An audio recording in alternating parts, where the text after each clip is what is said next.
Hello, my name is Crystal Branscombe, and I am doing a case study presentation. The group I am working with are individuals court mandated to substance use disorder treatment. Um, where I work at Baptist Health in Richmond for my practicum, they are partnered with the courts in Madison County to offer treatment to individuals versus incarceration. So, there is a community liaison that works for Baptist Health that goes into the courts and gets those referrals live from court that will be referred to Baptist Health for treatment. So they get a diversion for instead of going to jail and getting felony charges if they complete their treatment, they will not have a felony charge on their record and not have to do that jail time. But if they do not comply with treatment and stuff, they can, face jail time and such. Once they are referred to Baptist Health from the courts, they get an appointment set up to see the nurse practitioner psychiatrist who comes in and does an assessment for them to see where they fall into treatment to see if they're appropriate for the chemical dependency intensive outpatient program. So once they see her and are deemed to be um,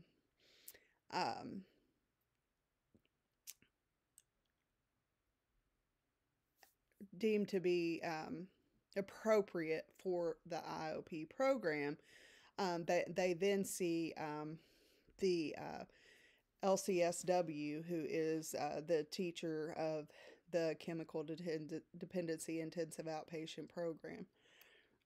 He does an assessment with them as well and determines and lets them know when they start the program, explains what the program's about, and how long the program lasts, what the days are, times are, and what the expectations are for those individuals. So the team consists of community liaison, the nurse practitioner psychiatrist. There is an LCSW who teaches class, and then an LPCC who also teaches phase 2 and 3 of the program. The LCSW teaches phase 1 of the program. And then the peer support specialist as well, part of the program. So they need these social work services to advocate for them and obviously to educate them in the CDIOP program on things like coping skills, relapse prevention plans. They're taught about the progressiveness of the disease, that it is that substance use disorders, addiction is a brain disease. They need help reducing barriers to treatment because such as things like jobs, poverty, housing instability, trauma, and most have co-occurring mental health concerns as well.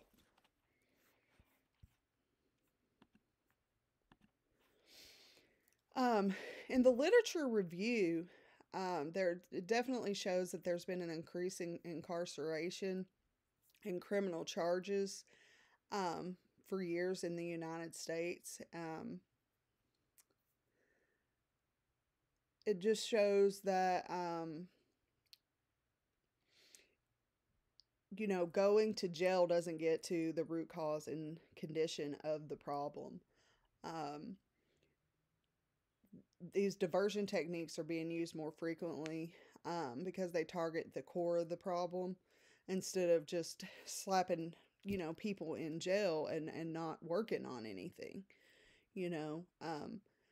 A lot of the problems, the core of the problem is mental health, trauma, poverty, lack of jobs, etc. And that's according to Beckett 2023. And around 20% of individuals incarcerated are there because drug-related issues, drug offenses, Through increased employment stability, diversion programs reduce recidivism, and individuals who are incarcerated are actually more likely to reoffend. So that's according to Meharry 2024. So it shows that incarceration just it gets people stuck in this cycle of the system, you know, where they just get stuck in that system, and they continue to reoffend and go back to jail. And these diversion techniques give them a different chance to educate them and give them resources and advocate for them, and hopefully give them to where keep them from falling into the system. um, Addiction stigma is also associated with barriers to treatment. So stigma is a big problem. Defining addiction as a disease reduces that stigma and barriers to treatment, according to Pickard 2022. Reduced stigma allows for more treatment options and reduces barriers for individuals to seek treatment. So it's really important that we define the disease and take away the stigma.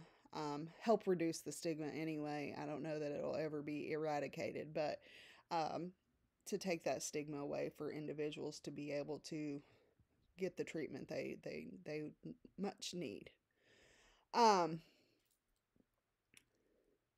In addiction medicine, substance use disorder is recognized as a complicated issue with no single cause, and the widely used psychosocial model reflects this complexity by looking at how biological, psychological, and social factors all play a role in both the development and continuation of addiction. This model was one of the first to challenge the traditional medical view by emphasizing the need to treat the whole person, not the addiction itself, according to PARS 2023. So that's something that we teach, or that is taught in the IOP program as well, is about the biopsychosocial model, and educate people on these genetic factors, psychological factors, and social factors that all intertwine, and help them to understand the wholeness of the disease. So in the theoretical framework, there are several theoretical frameworks that can be used here, but I wanted to talk a little bit about conflict theory, as it explains the macro level social structures and micro level group dynamics through the interplay of inequality, identity, and resource mobilization. So if we look at conflict theory, it says that, there's an unequal distribution of resources. And we see that these patients, they don't have resources. And they have underlying mental health conditions as well. They have inadequate opportunities for jobs, schools, and transportation, so they turn to crime or illicit drug use. And some populations don't believe in mental health, which deters people from even seeking treatment at all, because they just don't believe that there's a stigma around mental health as well. But some other theories that I wanted to note are empowerment theory, because we do want to empower these individuals. It focuses on helping individual and communities gain power and control over their lives and their circumstances. And, that's where the individuals have their own self-determination, and they can take back control over their lives, which is really important, and rise above social barriers. Also you look at Maslow's hierarchy of needs, where, people, not only do they get SUD and mental health treatment, they also can work with a case manager to get the much needed social resources that they need. And that's one thing I did not mention. There's also a case manager in the program as well, that people can be referred to if they need, help with jobs, housing, which is not, there's just not a lot of resources out there for housing. Housing is a huge problem currently. I hope that gets better one day, but right now it's not. But there is things such as HUD and housing opportunities, but the list is long and the waiting times are long, and it's just hard to get in to get people housing. But there are things like sober living houses and stuff like that. We want to get people connected with as many resources as they need. They may not have, medical cards or medical insurance. They may not have access to food. So we try to get them hooked up with food stamps. I mean, things they need like social security cards, driver's license, all those things a case manager can help with. So I want to talk a little bit about being culturally responsiveness. Advocate for social justice, advocate to remove barriers in individuals' lives. To be culturally responsive on interpersonal teams in meso practice means recognizing and integrating diverse cultural backgrounds into service delivery and collaboration. It involves understanding how culture shapes client experiences, communication, and treatment needs while also advocating for equity, challenging bias, and promoting inclusive community informed practices. Advocate for social justice. As I said, advocate to remove barriers in individuals' lives, display empathy, communicate, and educate patients. Educate that addiction is a progressive disease, and if not treated effectively, individual outcomes will get worse. They always get worse if not treated. So, social work values and ethics. I chose dignity and worth of the person. I find it crucial to show empathy to others and let them determine their own. This has to be something that they're involved in. They have to be involved in their own treatment, and that each patient has the right to determine their own needs.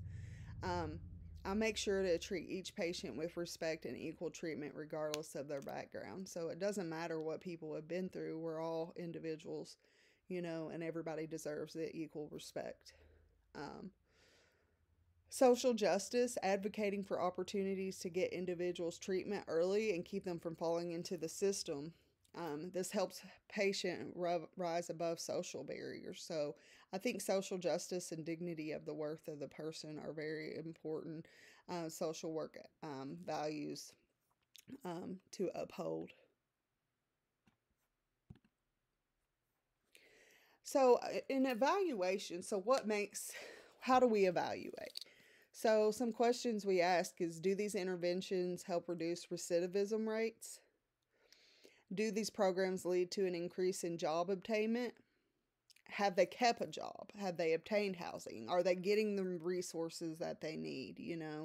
Are they passing their urine drug screens? Are they participating in groups? Like after some time, if they continue failing drug screens and stuff, they are recommended to a higher level of care, like inpatient treatment. So and lots of times you see people go to treatment for 30 days and come back to the program where they're re-enter the CDIOP program, because that's still part of their conditions for release is to complete the IOP program. And they come back strong as ever after that 30 days of treatment and really are involved with their treatment plan and are grateful to have this a better opportunity for life, and it's really heartwarming to see people thrive. That's what it's all about, the changes that we can make and helping people along the way, So that's how we evaluate success in the program. The interprofessional team, I've talked a lot about the team and who all it consists of the team. And we work closely together with weekly team meetings, staff case management, staffing meetings every week to staff the clients in the program. So my own emerging approach as an interprofessional practitioner is grounded in collaboration, cultural responsiveness, and strengths-based perspective. I think open communication is very important, mutual respect, and in shared decision making to ensure that client care is holistic and informed by multiple professional lenses. I mean, we can't do this alone. We need each and every perspective that comes to the table to help these people in different ways. I also didn't mention that a nurse practitioner psychiatrist also does MAT, medically assisted treatment, um, which helps people, tremendously as well on their journey if they choose to take that route. Um, I aim to bridge disciplines by recognizing each team member's unique contributions while centering the client's need and cultural context. I express leadership by initiating case discussions, asking reflective questions to support team learning, and advocate for client centered planning during team meetings. I also supported collaboration by clarifying roles, encountering inclusive dialogue, and ensuring that culturally relevant factors were considered in intervention planning. So, by engaging in facilitated dialogue and aligning with shared treatment goals, we formulated a balanced solution that preserved clinical supervision yet respected the client's lived experience and highlighted the necessity of ethical humility and cross disciplinary respect. And that's according to Ashini 2018. Understanding how clients and their connected systems mutually affect one another allows me to better collaborate with other providers and develop my intervention plan. Kirsch, Ashman, and Hull, 2018. So, my work with CDIOP clients benefits from the support provided by meso-level theories together with interprofessional collaboration and meso-macro policy frameworks. The MIC model created by Ashini et al. 2018 improves team function in its analytical framework while I apply systems theory and trends perspective for client engagement and recovery. Although policies can be limiting, they simultaneously present avenues for team advocacy work and ethical reflection. Interprofessional collaboration boosts service coordination while simultaneously expanding our ability to deliver trauma-informed and culturally competent care. These ethical differences can complicate interprofessional collaboration. The psychiatrists emphasize strict adherence to medication over all other factors and propose client discharge for missed appointments. My social work perspective led me to support keeping the client and working to resolve issues such as unstable housing and inadequate transportation. The team experienced initial tension because of their conflicting approaches. By engaging in facilitated dialogue and aligning with shared treatment goals, we formulated a balanced solution that preserved clinical supervision yet respected the client's lived experience and highlighted the necessity of ethical humility and cross-disciplinary respect, according to Ashini 2018. So, in conclusion, the interprofessional team, is an important part of the client's success. Each of us brings our own professional lens to the table, and it helps the client. I mean, not one person can do this job. We need the team. I'd also like to point out that the work that they're doing here in Madison County in particular,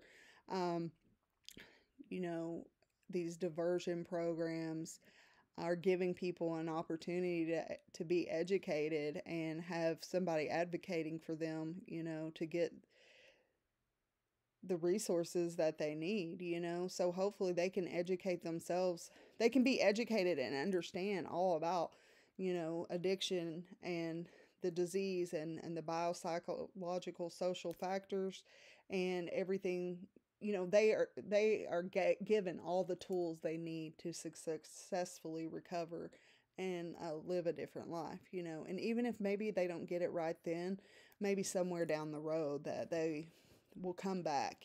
People do, talk about how much they learn in the program, and how much it's helping um, change their life. Just being educated about addiction being a brain disease. People don't understand that. They don't, that's very, um, a lot of people just don't believe. They think that addiction is a choice. So they're educated, they're given the tools they need, to succeed. And I think it's just a wonderful program.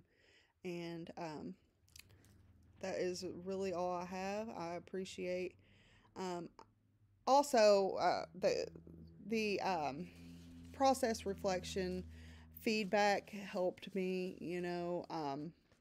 just to see where I needed to expand on my work and do better.